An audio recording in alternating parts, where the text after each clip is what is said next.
السيد رئيس المجلس الإقليمي ونائب البرلمان المحترم، السيد المستشار البرلمان المحترم، السادة رؤساء جماعات الترابيين المحترمين، السادة أعضاء مجلس الجهات التنظيميين المحترمين، السادة رؤساء المصالح الخارجية المحترمين، إخواني أعضاء المجالس المنتخبة المحترمين، الحضور الكريم. احنا اليوم لنا شرف كبير بانعقاد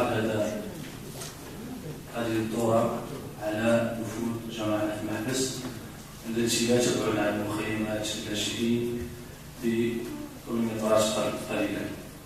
نحن اليوم تواجدنا بهذه المنطقة ليس تواجد لتنزه أو لشيء آخر، بل تواجدنا لتنديد بتصريحات التي وللأسف صرح بها الأمين العام للأمم المتحدة وهو مسؤول أممي. كنا نأمل فيه الحيادية والموضوعية في ملف عمر لسنوات طويلة، ملف أممي، ملف دولي وليس ملف جديد على الهيئة الأمم المتحدة.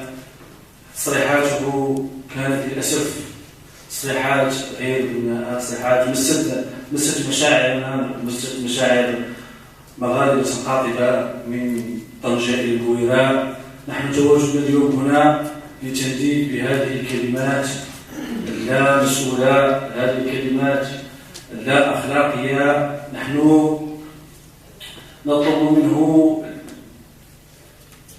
مسألة أو نطلب منه المشي معنا قدما في هذا الملف من خلال إحصاء سكان مخيمات تندوف، من خلال تتبع مسار المساعدات الإنسانية التي يتلقاها إخواننا بهذه المخيمات، على عكس ما يقوم به بهذه التصريحات التي نحن في غنى عنها. وأنا وهو مسؤول أممي لا يليق به هذا الكلام.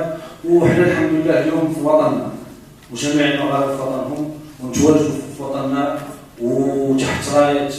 تحت الراية المغربية وتحت حكم صاحب الجلالة. ولا نسعى إلا أن أشكركم وأشكر جميع الحاضرين معنا، ونقول عنها أن الصحراء مغربية، وأن